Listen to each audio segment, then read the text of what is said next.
I'm Edwin Warfield, the publisher of CityBiz, and I'm honored today to interview David Darrow, who's the CEO of Sonavex. Welcome, David. Thanks for having me, Edwin. You just closed a $15 million Series A2 in October, and which included several new investors, including Unorthodox Ventures and Riptide Ventures.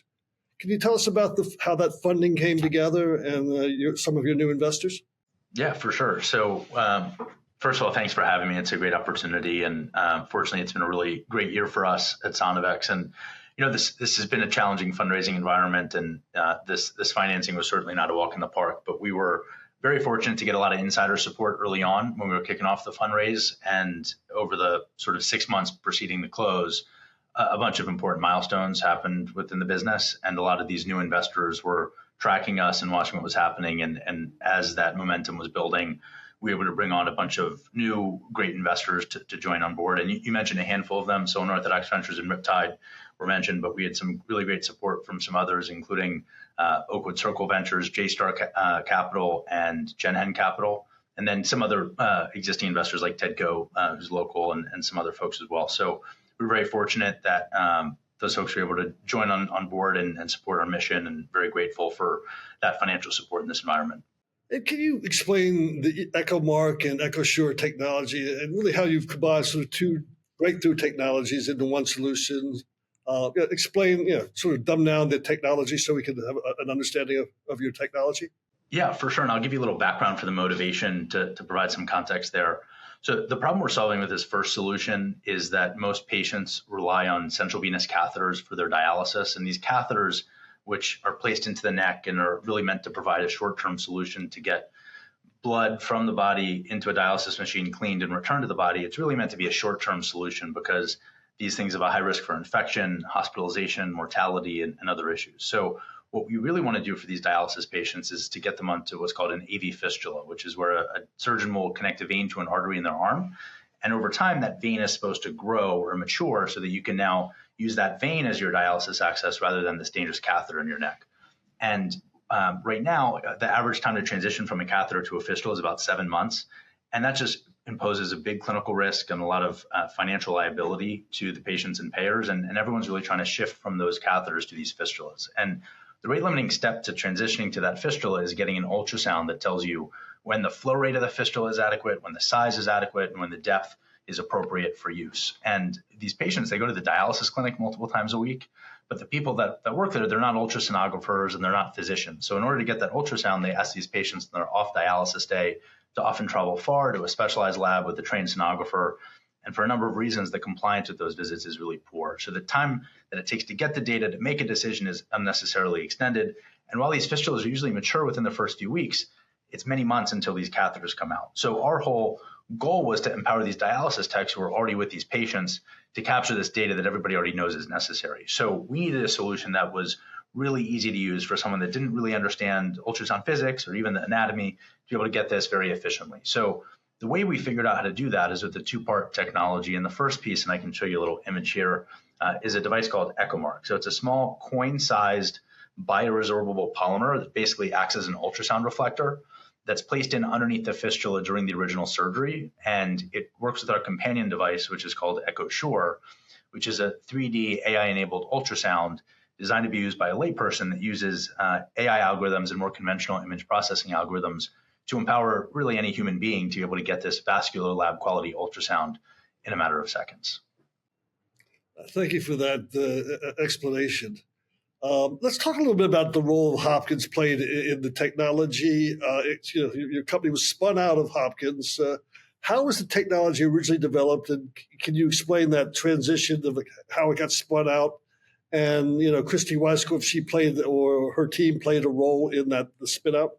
Yeah, for sure. So the whole origin story is I was in a biomedical engineering graduate degree program called CBID, Center for Bioengineering, Innovation, and Design. And the whole goal was to throw a bunch of engineers in with physicians into the operating room and try to uncover unmet needs. So I had the opportunity to work with the surgeon. We were collaborating on a number of ideas, and ultimately he was explaining this key issue that he had, and also noted that it happens in a number of other specialties as well. So I got pretty excited about this problem. I thought there was a lot of opportunity to really improve care. And we got pretty excited about a few different solutions. And the one that we were most excited about was a little over our skis from a technological implementation perspective. So we were kind of scouring the earth to figure out who could help us with this. And it just so happened that the guy that wrote the textbook for this domain was also at Hopkins as a professor in the School of Engineering. So the surgeon and I approached him and said, hey, look, we're excited about this. A, is it possible? And B, if so, you want to give it a go with us? And he said, hey, I think we can pull it off. And yeah, we'd love to work with you. So that was how this was all born. And we continued to do some work within the university. I'd actually graduated. I took a job doing healthcare strategy consulting in Boston, but the surgeon, we were able to get some funding through some grants into his lab, had some PhDs and postdocs, some of whom joined our company afterwards to work on the technology, frankly, advance the technology beyond my technical aptitude. And then once it got to a point where it was really compelling and we thought it was de-risked, I came back from Boston, spun out the IP, and formed Sonavex. And since the beginning, the Hopkins Tech Transfer team and the Tech Ventures team now, as it's called, has been an incredible asset and advocate for us. It's been very easy to work with them, and we feel very grateful to have their support. Well, it's another exciting Hopkins story. Since you were spun out, can you provide some milestones since the time you were spun out to the date? You can incorporate the early funding. That would be great. For sure. So early on, pretty much all of our funding came from all sorts of non-dilutive grants. So at first, TEDCO was the first believer in us. There was this program through Hopkins called the Coulter Award. A lot of these really small 6-figure, some even 5-figure grants just to help us really get to that next stage. And this is where, there's no payroll, a lot of sweat equity trying to get this science developed. We spun this technology out when it was still really an idea with a lot of conviction and not much true work there. So the first few years was really a scientific exercise, more of the research than the development and the R&D. And we were incredibly fortunate that some local angel investors, Able Foundation was one of those investors, was able to add in some dilutive capital that supported our R&D efforts, because there's some things you just can't use government grants for. So that money started to come in. We started to get some bigger federal government grants from the NIH and NSF, and this early stage research started looking more like a product. And then we transitioned to benchtop testing, really making sure that everything performed as intended. Then you bring it to animal testing to make sure everything is safe. We put it into a living, breathing animal that nothing breaks down. There's no unintended consequences, and then into clinical testing. So that was sort of the high level story arc. And as we got through some of those different milestones, we were able to bring on some additional capital. Some of the funds that had supported us in the past include Gray Sky Venture Partners, the Fusion Fund, Texas Medical Center Venture Fund, and I will highlight a lot of the angel investor and family office investors in Baltimore have been some of the most supportive follow-on investors and have been the most patient and collaborative people that we've worked with, and really have been incredible partners. Now, this past year was really meaningful for us because we finished this clinical trial that was really profound, that really demonstrated all of the things that we hoped and believed in, but to really show that in a multi-center study across key facilities in this country, on a prospective basis was really impactful. And that data was recently published, and that really gave the investors that joined in this financing really the evidence they needed to really feel comfortable. And between when that happened and today, and all of this really helped to accelerate that fundraise, we were able to get a larger trial, FDA approved and enrolling. We were able to get a new CPT code for our technology, which is a big milestone in a medical device business. And then we've been making some really exciting progress on a new product that helps solve a different problem for dialysis patients. So the total addressable market is now significantly larger, and we were able to get yet another NIH grant to support the regulatory approval and some post-market clinical testing for that solution. So a lot of hard work from every member of our team has started to really come to fruition, and it's been a fun last 12 months for us. Well, this is an impromptu question, but I'm always astounded by some of his investments. I was curious if Frank Bouncer was an investor in your company. He wasn't.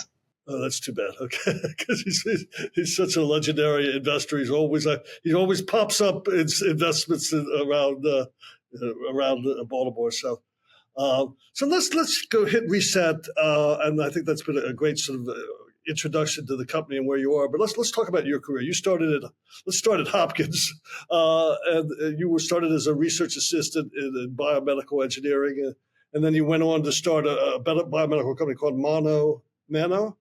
Yeah, Um, mano mano. Yep. Mano Mano. Can you tell us about that career and before you came, before you got the idea of spitting out Sonavex? Yeah, that was really my first taste of entrepreneurship. So this came out of work that I had done in undergrad at University of Rochester in the biomedical engineering department.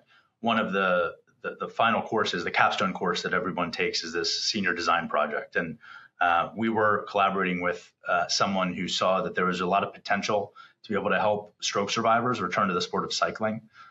They had, initially it was more about the social benefit of being able to get back, to more routine activities. But we learned as we were pursuing this that there was really rehabilitative benefits, not only social benefits. Obviously, being able to exercise again is incredibly profound. Spending time with kids, grandkids, et cetera. So we made a very simple invention, which was to basically figure out a way for someone with the use of a single arm and a single leg to power and steer an adult trike with one arm and one leg. And that was something that ended up being a nice little lifestyle business. The people that it helps a ton, and we get incredible feedback. And it was a great learning opportunity to figure out how to go from an idea to a business. And that type of business was not something that's venture backable and something that could scale. It's a very niche opportunity of the type of people that could benefit, but it was a really great and rewarding adventure. So that was really my first taste for entrepreneurship. And then when I landed at Hopkins for graduate school, we were talking more about sort of high volume medical devices for large patient populations that require a lot of capital to take these projects from idea to a patient. And I think a lot of those lessons from that mano mano experience were really important to better frame up what we were working on at Hopkins and enable us to transition from an idea in an OR to something that's brought back to an operating room to help a bunch of patients. So tell us a little bit about the rest of the management team at Sonavex. Where have they come from? Yeah, we've been incredibly fortunate that we've got really impressive, hardworking team members, not just on the management team. The entire team is stacked with incredible talent, and I always think that's the most impressive part of what we've been able to do. So I'll go through a handful of people, and we can add or cut out depending on timing. But our chief business officer is a guy named John Rapp. He's really the one that leads all of our commercial strategy and activities, and he brings over 25 years of launching new medical devices, mostly in the vascular space, and within vascular, mostly in this dialysis access space that we play in. So he had a phenomenal career at Boston Scientific, where he rose the ranks in their sales organization, and then has had a number of stints with startup companies. And his most recent company, he led the U.S. sales and marketing of another dialysis access technology company that sold to Medtronic. And right when that business was getting sold, he saw a press release, we connected, and the rest is history. So he's a phenomenal asset. One of our more recent hires, I guess, is actually his anniversary today that we're celebrating. He's our VP of engineering. He came from originally a robotics background and some other imaging backgrounds, and he was at another local company. And it was something that we followed for a long time, and we've been very impressed by what he's been able to accomplish in his career, and we're very fortunate to be able to bring him into our organization. Our chief medical officer has had a phenomenal academic career. He led the interventional nephrology program at University of Michigan, has also started a couple of companies, has been chief medical officer for others. We had been interviewing a number of folks to potentially join our team in that role, and he really stood out as an incredible asset. Our VP of R&D, he was really the one responsible for taking this from an idea to something that really worked in an animal and then ultimately in patients. He was a guy that crossed paths with one of our co-founders, the professor, Dr. Jerry Prince, through Hopkins, and was actually at Siemens in China. And we were so excited about him that we figured out a way to get him a visa and moved his family back to Baltimore, and it's just been instrumental in what we've been able to do. And more recently, now that we've done a lot more clinical work, we've got an incredible clinical affairs director who's just been an outstanding resource for us. And she's got great relevant experience running other clinical trials in this space, and it's just been incredible. So, I mean, these folks really deserve all the credit. I mean, they're the ones that are really in the trenches every day and making this all a reality. And it's been incredible to work with such inspirational people. So let's talk a little bit about growth expectations now that you've all got all this venture funding. Tell us how you're going to scale the company. Yeah, so I mean, we've got a couple of different programs running in parallel, right? So we've got this first solution, EchoMark and EchoShore, that's really captured most of our attention and capital to date. And that is in a really nice position where we've been working on getting all of the clinical evidence and reimbursement necessaries to really facilitate the scale that you've talked about. And we're really nearing the end of all of that evidence development, which has gotten to be really exciting. And then in parallel, and this was really by accident, engaging with all these physicians, they were saying, hey, you've done all this cool stuff with ultrasound for this one problem, but just so you know, we've got this other issue that these dialysis patients face. Is there any way you could adapt your ultrasound to help with our needle insertion problems that they're causing a whole host of issues for our patients? And we wrote a grant to NIH to see if we could make something happen. Got that grant. Turns out that solution worked much better than we could have initially hoped. And that solution is already at the point where we've submitted for FDA clearance and have another grant to support some of those continued growth efforts there. So it's exciting. We're able to sort of expand the portfolio now and offer multiple solutions to these folks to try to make care for these dialysis patients a little bit better and remove a lot of the costs from the equation. Well, David, I want to thank you. I always love doing stories about spin-outs from Hopkins because I've been spun out three times from the ICU department of Hopkins. I'm glad to be here, and I love telling Hopkins stories because I'm one myself. So I hope they treated you well. They did. Thank you for your time, and we will share this wonderful story to all of our readers in the coming probably next week. Wonderful. Awesome. Thank you so much for your time.